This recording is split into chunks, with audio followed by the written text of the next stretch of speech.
Hey there, and welcome to Health Second Opinion.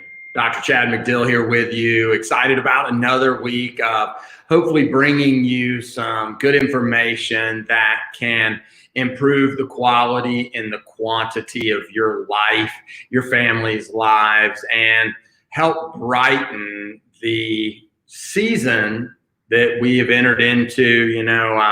So thankful to be aware of and really trying to focus on being the light. That's the title of the day. And I think right now, in the current times that we're experiencing, COVID Christmas, that it's really hard to stay focused on being the light, being the reflection, the image, the pinnacle of what we can be. And it's so easy to get, and I know I'm very guilty of this lately, especially in that it's so easy to get caught up into the theories that are going on and the misunderstandings and the lack of science congruity and the, all of these things that we're hearing as we walk forward into COVID Christmas and on into January and everything. We can get so caught up and mired down in the weight of life, in the severity of the situation. But the fact is that we're all called to be this amazing reflection that is constantly moving towards what we can be. And that's an amazing thing. I think that this was even brought more home to me as I've started looking into, and hopefully you are also, looking into 2021 and vision casting into what you want and what you want to be. I really think that that's one of the things that we don't do enough of is vision casting and looking at where we are growing to, especially now we're so focused on the things that are restricting us and the incongruencies of life and the frustrations of things in this season that we're dealing with. Here's I look at some of the questions that people are sending in via text messages. Okay, we'll answer that one. I want us to focus, and I want to help you stay focused on being the light and releasing the light and releasing the life force within you. So, this again stimulated a little bit more by this sermon that I heard the other day from a preacher who was talking about the astrological events that are coming up on the 21st of the year, which is my son's birthday. And so we've experienced several really cool things on his birthday, the winter solstice, and it's where Jupiter and Venus, and hopefully you've heard of this, and hopefully you're preparing to get your kids out and watch this, seeing as how this phenomenon supposedly has not happened again since the 1600s.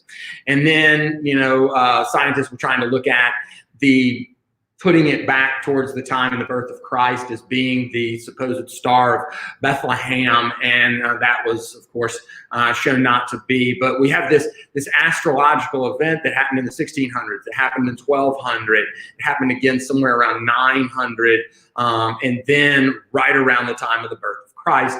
And so it's where Jupiter and Venus align and create this amazing bright light. And that's going to happen on the 21st. And so I hope that you and your family, and I mean, how cool is that this amazing bright light is going to be shining in the sky, lighting the path right around Christmas time here this year. And it's something that hasn't happened in several hundred years. And it's happening right at Christmas time this year. And it's something that we as a family of believers can get out and see and talk about and have hopefully amazing conversations about us reflecting our light back out into the world and speaking of things from truth and principle about how we can experience experience more of the positive things of life, how we can manifest our destiny in becoming that which we were intended to be. And part of that is health related. And when our health is not at its peak, then we will not be as bright of a light.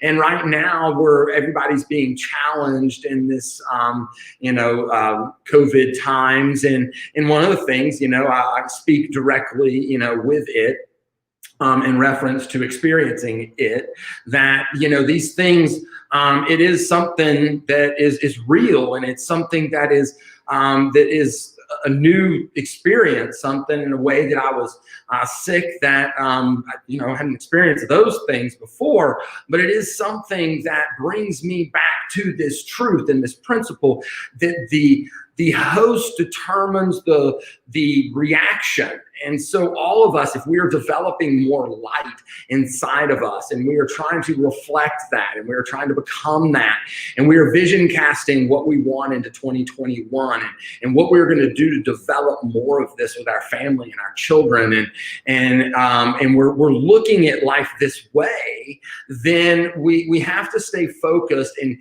keep re-immersing ourselves instead of in this mired down conspiracy theory, which, by the way, is just a term used to stop objective debate. But yet often, we want to, so I'm not discrediting that terminology, but yet you can spend so much time in that conversation and in the darkness and talking about the darkness that you begin to focus on that darkness. And there is really no such thing as that darkness. There is just the absence of light. Anytime you bring light to where there is no darkness, darkness does not exist. And so what are you focusing on becoming? I can tell you that I personally struggle with this in the office and in conversations, and can get so mired down, not just now, but in life in general, with helping people solve their problems, trying not to take ownership of that. And then on the smaller level, each one of us has family members and things and kids and everybody, and so it's so easy to get caught up in focusing on the darkness. But we have to bring that light out. And that takes effort in realigning our focus, just like this astrological event of Jupiter and Venus coming into alignment so that each of their reflections, their bright lights, are becoming magnified because they're in one plane, and things are it's going to be bigger and boom, and we're going to be able to see this. We have to get ourselves into alignment with that which we want to attain, that which we want to experience, and that which we want to manifest in our own lives. And that takes, again, bringing ourselves out of that thought pattern. As I look at this, I want to use some so many times, the definition, if you go back and look at the definition of health, it comes from Hale, and it means whole.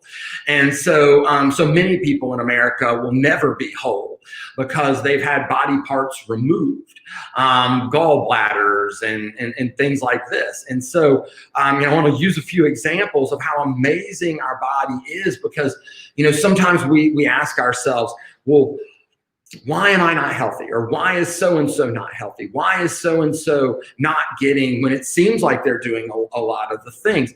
And it becomes this triune of life. And the triune of life is really this principle that governs how all of our health and healing is regulated, to where we have this innate intelligence, this God-given soul that is unquantifiable. That's what the difference is between the human body, which is more than the sum of its parts. Any living thing is the more than the sum of its parts. There is this innate intelligence that's unquantifiable, that animates and regenerates. And it's not just in the brain and the spinal cord. It's in every single living cell. It's in every single molecule. It's the difference between what makes a magnesium element. One particle of magnesium has a certain amount of electrons in its outer shell that creates and constantly constantly gives to it all its properties, thus maintaining it in existence. And therefore, this innate intelligence in us, our soul, is constantly trying to reorganize the body. And it uses innate force. And innate force is that electrical energy that manifests in the brain and runs down the spinal cord out through the network of nerves to every organ and tissue in the body. And this is why it's so important to allow that to not be interfered with. That transmission of the force is going to the innate matter. That stuff that we eat or drink or breathe, that our body absorbs, comes into us, and our body tries to break it down and assimilate it into the new parts that it wants to regenerate us with. So this innate matter, once we've absorbed what we've ate or absorbed what we've drank or breathed or whatever, then our bodies are trying to take that, and it is our innate intelligence, our soul, that is constantly making these decisions of how to do it and what to do, and it's constantly making the right decision given the circumstances, the environment in which that body is in right then, physically, chemically, and emotionally. And so if we are interfering with that triune of life, that innate intelligence using innate force that is generated down the spinal or brain and spinal cord out through out through the nervous system to every organ and tissue, then our bodies are going to be limited. And it's this limitation of the regeneration of our matter, our body, that'll still be here. It'll be exactly the same at the moment of death that it was when we were a moment before alive. And that sum, that thing that's unquantifiable, leaves us. That body will still be here. The innate matter will still be the same, measurably so. And then, but it's not reanimating and it's not regenerating. And so when we look at these things, pardon me, I seem to be getting blown up here by, awesome. Okay. I'll answer that question. And so when we look at these things, our bodies then can become limited by things that we do to them. And I love this. And it's not like the lady who, this is a story of tubal ligation of a lady who, and some of you probably know people who've had their tubes tied and then they go on to get pregnant. And the doctor did the right job, not like the one that I had that literally sprinted out of my office. And I took a picture of her pelvis and lumbar spine to see how her spine was aligned and what we could do to help her be healthy. And they only put one clip in. And I know that's not really that funny, but it is, because she went on to have another kid. And of course, when I took that x-ray of her, this is back several years ago when I took plain film x-rays. I mean, she literally snatched it off the light box and jetted, man. She was out, like she was headed to her MD because there was only one clip there. And, she didn't want to have any more children, but she ended up having. So you can imagine, but I'm not talking about that instance. I'm talking about the time where things were done right and the body grows either another fallopian tube around it or, they say it was just unsuccessful. Well, that's the body's innate intelligence regenerating that tissue and connecting what was wrong because it sees it, it's aware of your need, of the body's need, and it wants to heal it. Some of you know people who've grown part of their thyroid back that was removed and, or maybe they've grown a rudimentary gallbladder and that gallbladder is now pretty functional. I mean, they're emulsifying fats better and their digestion's better. Every time they eat something greasy, they don't have to be within, they have to wait around for 30 minutes, waiting because they know they're going to have to immediately go to the bathroom at some point, usually within 30 minutes, because they no longer emulsify fats very well. And that has other things, which brings me to that limitation of matter that it blows my mind that when these procedures happen to people, like someone gets on a drug, we know that every classification of drugs affects certain nutrients. nutrients and nutrient absorption, and therefore the body becomes depleted of those nutrients. But people aren't counseled on those ramifications of the limitation of what that's going to do to their body's ability to function. And therefore, like the gallbladder example, who has been told that when you get your gallbladder removed, your cardiovascular health is much more compromised? Because you don't emulsify fats, you're going to have a higher risk of cardiovascular problems from not having proper management of your LDL, your HDL, your triglycerides, and all of these other things, and therefore told that you better be dealing with your nutrition and your cardiovascular fitness, because you're now more prone to have cardiovascular disease. What? Why not? So you're put on this drug classification for whatever, depression, anxiety, whatever. And then you're not counseled that now you're not going to absorb, in random example, calcium or magnesium or whatever. And magnesium is utilized within 300 different reactions that we know of already. And science is growing every day. The textbooks that I learned from in chiropractic school right now, that was about 20 years ago, would be laughed at today, because the science has changed.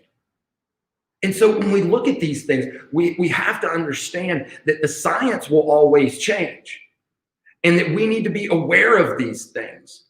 But our body is aware of that innate need. And our innate intelligence, it's constantly trying to make these decisions. And it's about what we're doing that's limiting those decisions. Because the innate intelligence is 100% at all times until the moment after death. Even at the moment of death, your innate intelligence is there. Your life force, your soul is there, and it's trying to make whatever it can do to keep you alive. But then whatever we've done to ourselves, and whatever hasn't been able to be regenerated, the cause of death, at that next moment, it is gone. But the innate force that connects it, that mental impulse from the brain that is emanating and going down the spinal cord to every organ and tissue, is trying to get there. And that's at 100% force. And that is going down, and it's trying to do its job to tell the tissue that has innate intelligence in it also how and what the brain is trying to do to reorganize the rest of the body. And it is this that can be limited. And therefore, the matter doesn't know how to function with the rest of the body, and that limits its interaction with the rest of the organs and tissues, which creates this vicious cycle to which the body spirals out of control throughout the years in which, wherever that is experienced, whether that subluxation is experienced at birth from birth trauma, or it's experienced at age 85. I don't know. But I do know that at that moment of time, that body part is limited. And that's chiropractic at its core. That's why every man, woman, and child from the moment of birth until the moment of death would be healthier should they experience corrective chiropractic care and then maintenance chiropractic care to manifest their health through manifesting a better neurological system that's controlling the animation and reanimation, the regeneration of every other body part. Has nothing to do with pain, symptoms, dysfunction, sickness, any of those things. It has to do with the substance of life. And that is it. And no one can be the light that they are supposed to be unless they are regenerating as close to 100% as they can be. And this thought has been just trying to get back to focusing on what we can control instead of focusing on those things that we cannot control.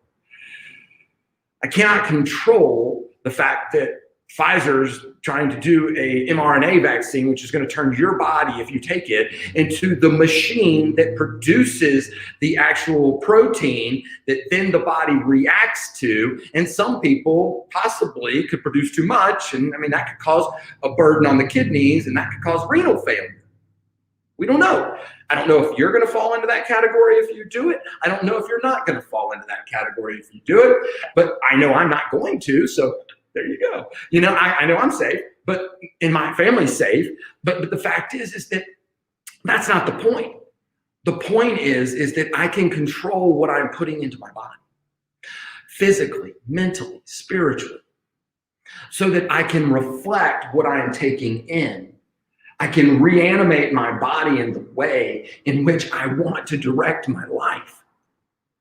And so the 5 essentials, the things that we can do that encompass that, allowing our bodies to reach their potential, is the things that affect the matter. So our matter is that which we take in. How much ever, so many people come in and they say, Doc, can you help me with my diabetes? I don't know if it's my nervous system. And I have to say, okay, well, if it is, I can adjust you, and that will allow that part of your body to be enlivened with the neurological impulses that it should. But if you continue to eat donuts, no, I can't help you. If you continue to never exercise, which, are people talking about the fact that if you don't exercise, 80% of your blood sugar is utilized by skeletal muscle? And so if you don't use your skeletal muscle, whatever you eat, even if you have a clean diet, you're leaving 80% of whatever carbohydrates you did consume, and you're leaving that blood sugar high. That puts the burden on your pancreas, which is trying to make a compensation reaction to produce more insulin to try to deal with things. I don't know. Are they? I don't think so. And see, that's another part of the problem. It's not real health care unless you're giving people the information to allow them to make an informed decision, which is actually health freedom. It's life. If you don't know you have a choice, then you don't. That's part of what max living is. The 5 essentials. What are they? It's your mindset. It's tuning into the show regularly. It's the fact that understanding that if you and your family aren't getting regular chiropractic care, then there's no way you can live to your potential. Why? Because your brain and spinal cord control how every other organ works and when it works and how it interplays with all the other organs. And any damage to it limits that organ's function.